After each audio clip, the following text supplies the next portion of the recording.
जय जगन्नाथ।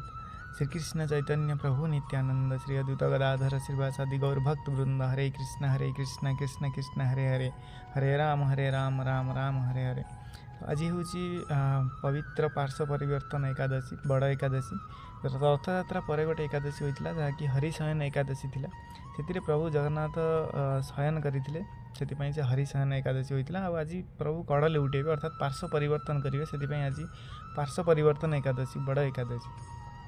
तो भगवत गीतार प्रभु श्रीकृष्ण कहते जे आमर हूँ 5 ज्ञानेन्द्रिय, 5 कर्मेन्द्रिय, आउ एमान राजा हूँ मन। तो ये 5 मिसी 10, मन हूँ 11। तो ये 11टा इंद्रिय को 11टा इंद्रिय सह जदि आम भजन करुचे प्रभुंर, जदि प्रभुंर नाम जप करुचे, तो सी हूँ प्रकृत एकादशी उपवास। उपवास अर्थ हूँ कि बास माने हूँ कौन स्थान में रहा, कौन स्थान में स्टे करने को बास कहुए। उप अर्थ हूँ निकट, तो हरि निकट में बास करने को प्रकृत उपवास कहुए। जय जगन्नाथ।